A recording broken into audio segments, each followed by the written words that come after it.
Well, welcome back everybody to Pistons, Twins, and Turbines. My name's Dave, and today we are in Bakersfield, and we are in the PA-30 Twin Comanche. This is a plane by Veriflight Air, and I have to say they did a outstanding job on this aircraft. I really like how the textures look, the modeling is, and the performance of this classic twin aircraft. Alright, so we'll go ahead and start up engine number 1 on the right. We went ahead and introduced the mixture. Mags are on, fuel pump is on, and then you just hit the starter. So that's engine number 1. Engine number 2 is coming online, same procedure, just mags, fuel pump, and then we'll go ahead and get that mixture rich. And then also you need to have the throttles at about a ½ inch. She starts right up pretty easily.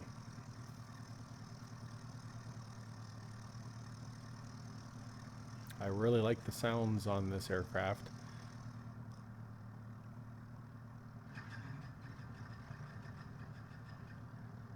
Alright, there's engine number 2, checking the oil pressure. Everything looks good. All the instruments are in the green. We'll go ahead and get the avionics on next.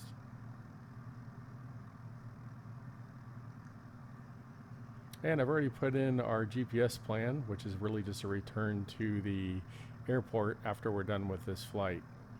Alright, checking both our fuels, and they are both on mains, so we're good there. You do have tip tanks and auxiliary tanks on this aircraft also. All my instruments are already set, altimeter is already set, and we'll go ahead and power up.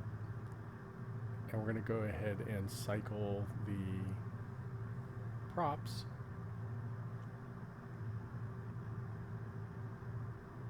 And it's just a quick cycle of each prop, about 3 times each on each one. You actually do it twice on this airplane. You do it around 2,000 RPMs for the governor check, and then you do it a second time around 1,500 RPMs, and that is to feather the actual props. You want to do it fairly quick when you do it. You don't want to have more than a 500 RPM drop when you do that.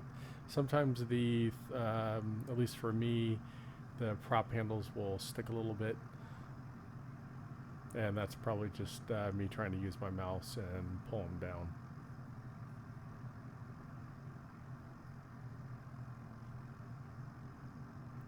We'll also go ahead and check our magnetos, and we're watching all our instruments for oil temp, oil pressure, etc. when we're doing that. Alright, ready for our takeoff roll. We'll introduce full power. 90 is rotation speed on this aircraft. After 90, you'll get a positive rate and gear up. After gear up, you'll go ahead and climb out at about 112. This is all miles per hour. You do want to watch your blue line, which is your single engine operation, VMC, for a twin engine aircraft. Once you're in that range, you're safe. If one engine should fail, you'll still have control of the aircraft at that point. So go gear up. Watching that airspeed.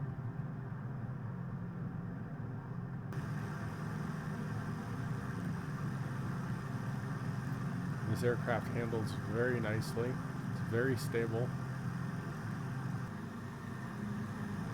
And she's pretty quick. Well, once we hit 1,000 feet in altitude, we can go ahead and pull back the power for our climb power, which will be 25 squared.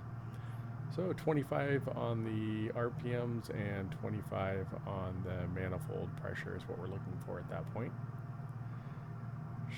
And the climb she'll be doing about 25 gallons per hour once we get up to our cruising altitude, which will be around 5,500 feet today. We'll be burning about 17.2 gallons per hour.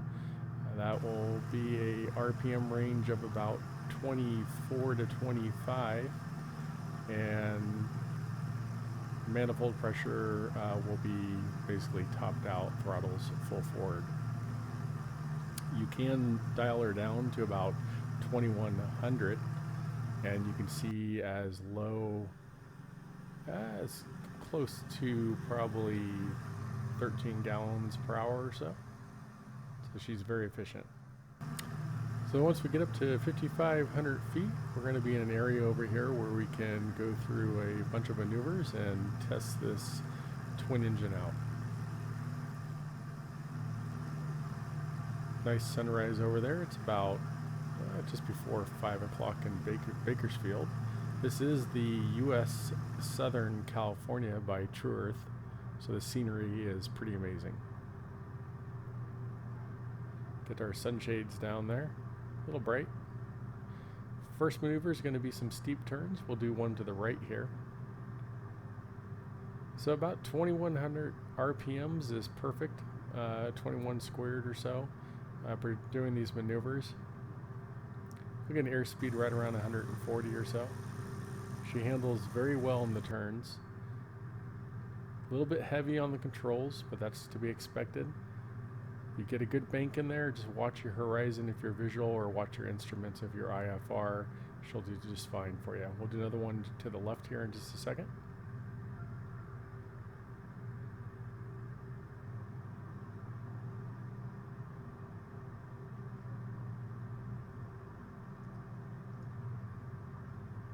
All right, left bank, 45 degrees. And again, very stable in the turns.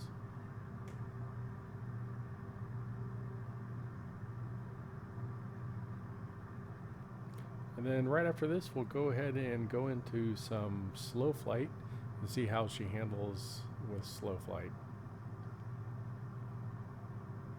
I really love this scenery. This TrueEarth has done an outstanding job on it. If you haven't seen my tour, I did do a full tour on this. Did in the TBM, and then I also did in the Citation Mustang for part 2. So watch that on my channel if you want. Go back and watch that, and you can watch those 2 episodes.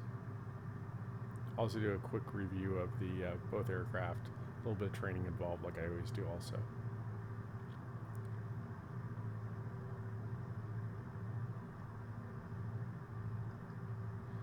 All right, we'll go ahead and pull the nose up.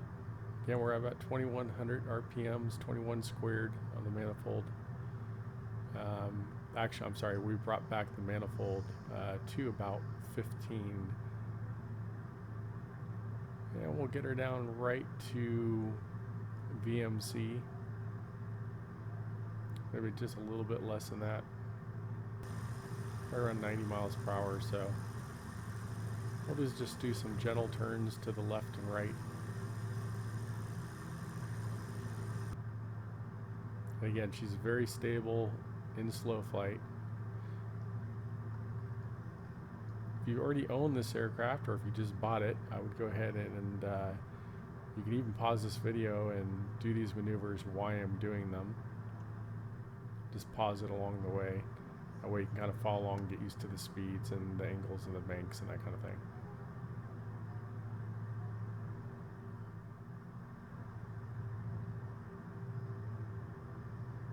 But you can see she does really good on the slow flight.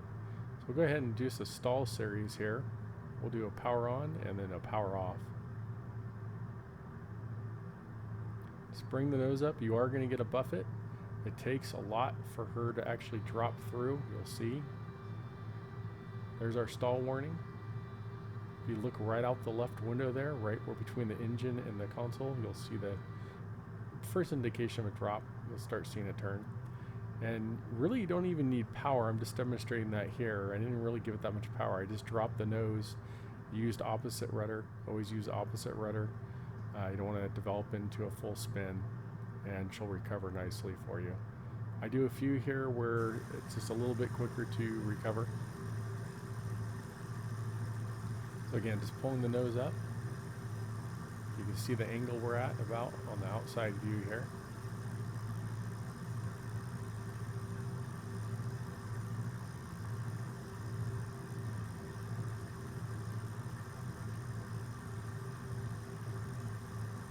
There goes our buffet, and she's just going to drop right through. And the recovery, nose down, add a little power if you want it, but I'm not losing much more than 100 or 2 in feet, so So she recovers very nicely.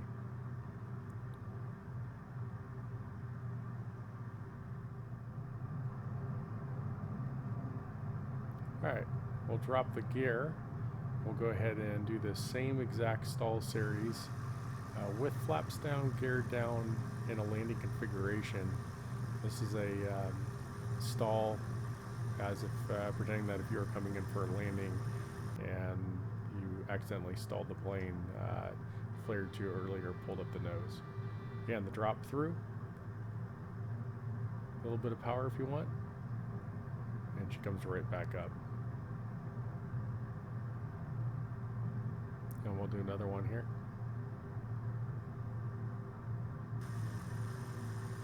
Outside view for you. And there she is. So the power, you don't even need it, but it's prudent to use it. So drop in a little bit of power and she'll recover that much quicker.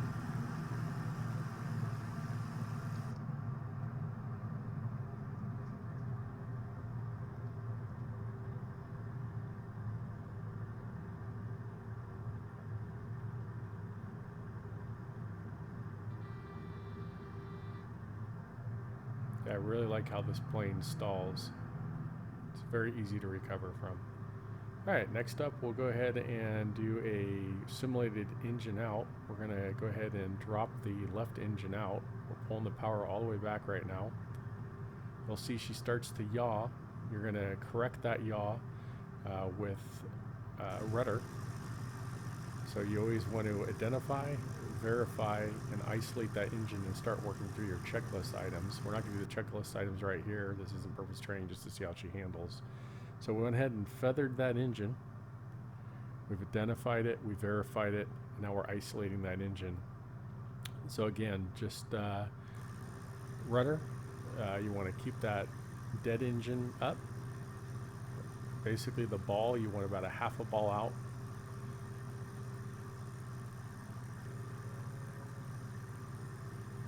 And it doesn't take a lot. She actually handles really well. She'll get it right around 200 feet per minute. She can still climb. But the main thing is you really want to control that yaw and that pitch, bring that engine up a little bit. You can bank to the left and to the right. Just remember your left engine is your critical engine. So anytime that engine is out, you can turn towards that direction. If you can turn, if you have the opportunity to turn the opposite direction, it's always better to do so. But as you can see here, I am turning towards that dead engine and I'm not having any problem with it. Just, you have to be on the controls, you have to be careful, and you have to be controlling everything. But you can see here, she's handling really nicely even on one engine. Go ahead and restart the engine.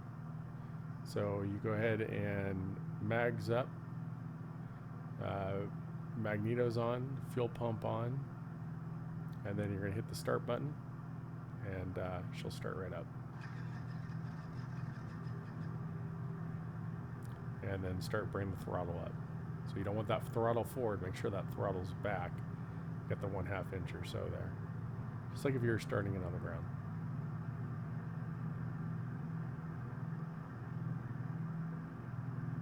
Alright, next we're going to go ahead and do an emergency descent. So we've lost our engine. I have restarted it for this. I'm not going to do the emergency descent, but the critical engine failed, although you could if you had to.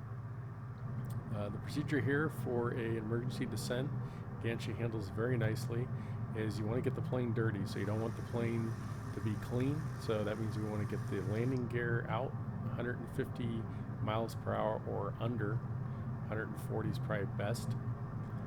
Once we get that landing gear out, we should be able to get close to 1,500 to 2,000 feet per minute drop in altitude.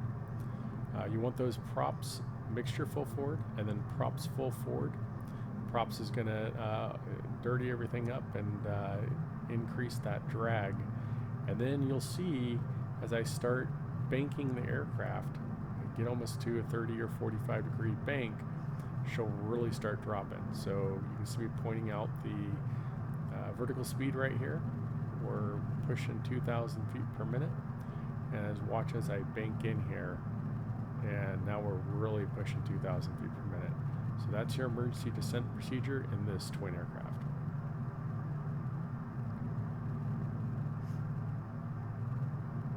Just manage your RPMs, manage your manifold pressure. Manifold can come back. It's almost like if you're descending in for a landing. Your props are full forward, so you're going to get 24 to 2,500 RPMs.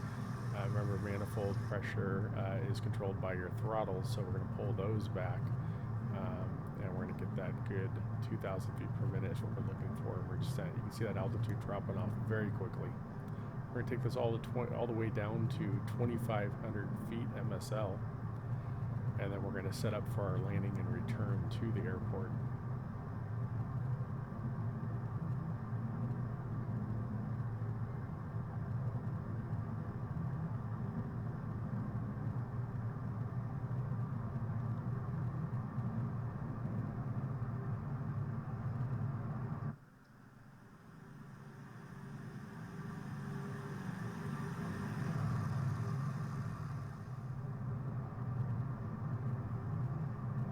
Alright, we're lined up for final approach back into Bakersfield.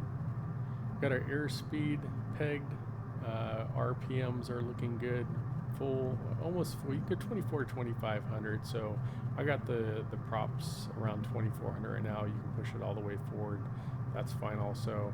Mixture you want to all the way forward unless you're dealing with density altitude, then manage for that. Landing speed here, I always like to approach right around 100 miles per hour, 115 is fine also. Gear down, first set of flaps as you get close to the airport, dropping those in, and then once we know we have the airport made, we can drop in this second set of flaps. She's very stable on of approach, she lands very well, although it is a firm landing. It's hard to butter her in, and that is characteristic of the real Comanches. So we're here on short final.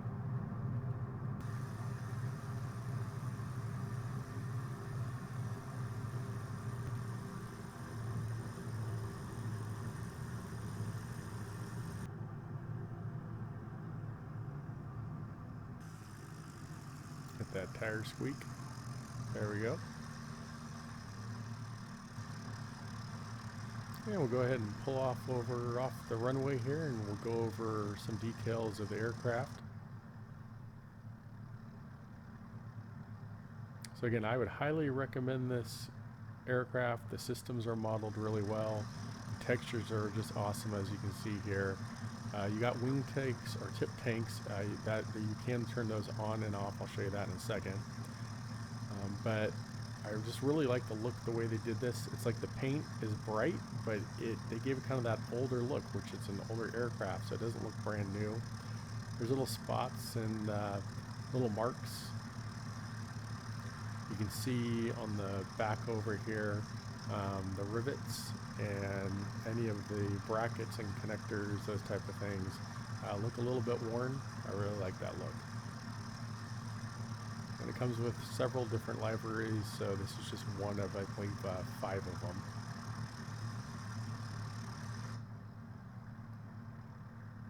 Alright, the lights, that switch doesn't work, but this one does for the back, the aft, and the forward do. You have your trim up here. I have that modeled actually to my honeycomb yoke, so you can model that so you don't have to maneuver it from there, but it is kind of neat to use that handle. I've always liked those type of trims in the older aircraft. So the passenger here, the passengers do come alive. If you notice me turning the wheel there, it's really weird how they activated her, I guess to get some movement out of her, but she moves with the wheel, which I don't remember seeing that. Maybe I have seen that and I just didn't recognize it. The back passenger is static, looking at a cell phone there. And then the headliners in here has little blemishes, doesn't look new. You can just see the little marks, some blemishes around the cockpit. Really gives it that authentic look. Same thing with the yokes. This is your fuel management. You have tip tanks, you have auxiliary tanks, and those can only be used in level flight, in flight. You have to be on mains for landing and takeoff. And you can do all the settings there. There's nothing else that you have to do. You can also cross speed if you have to. haven't really messed around with the crossfeed, to be honest, in this aircraft. And then under the floorboard, you also have your emergency gear extension, which is really cool that they modeled this. The TBM has this also, which is a very new aircraft. The solenoids up there, you have the release handle for the gear release, and then go ahead and drop the gear. They have also modeled all the circuit breakers, which is just awesome. So those you find on very high-end aircraft, and for the price range of this aircraft and for the systems that they modeled, I highly recommend it. Even the glove compartment opens there. The window.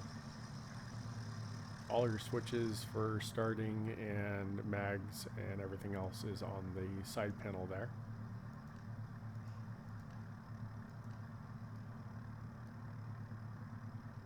Alright, and then we have all our light switches. The yoke removes and comes back like many other aircraft. Your gear extension only has one light, so you are going to be using one light. It's not 3-light indicator. It has a DME, which is really nice, and it fully functions for nav 1 and nav 2. Gives you distance and speed. Garmin 530 comes with this aircraft. You have an Aerodyne transponder with ADS-B mode, which really doesn't matter in the simulator, but it's neat that they simulated it. All your fuel gauges and oil temps, those type of things. The fuel gauge here actually shows you the amount of fuel that you use, the gallons per hour that you're using, and depending on what tank you're on, it switches in accordance with that. So that's a really nice feature, especially I've already used it a few times in the flights in this plane with the tip tanks and then switching to the mains. Your autopilot is an old school autopilot, but it works very nicely. It's actually true to Piper. It's their Tech 3 or something like that, autopilot. But it has all the functions of a normal autopilot. The pitch is, you have to be a little bit careful on it. Don't get too aggressive in the pitch, but otherwise it works just fine. And you can do heading and nav mode, those type of things. It also has a radar altimeter, just like you'd find in a jumbo jet. You don't find that too often in GA aircraft, so it's kind of nice to have that feature. And then it has a digital air temperature, and then also a just a regular standard old type temp through the window there. Your air vents are there, and then also unique in this aircraft, which was kind of neat, is that you have the gas that you turn on, and it feeds gas to the heater, and you can turn on the heater or turn off the heater, also working the defroster. It does not have oxygen, and the oxygen is not modeled. Even though this aircraft can go up to 18,600 feet. All the textures, seat textures, all those things are done very well in this aircraft. I really like the dash too, how you get the reflections there, which is nice that they did that. Alright, and then your options panel, you can open and close the doors, remove and replace the chocks and any of the remove before flight tags for pitot heat and that kind of thing. All the doors do open, and you can remove things like reflections and see how much fuel is for all tanks right there. Like I said, the tip tanks, you can remove them or put them on, so that's a nice feature. Oh, and you can hide the animated people inside, which I'm not a big fan of the animated people. I think you've heard me say that before in other videos. Alright, next, got the weight and balance. The weight and balance is very detailed. I really like what they did. It is up there right with the TBM or any of the other aircraft. You can adjust the weight of every single person, every single passenger, the baggage area, the fuel tanks. And then it has your CG there, and then it shows you your total gross weight and then empty weight, and then exactly where you're at as you start filling the aircraft up.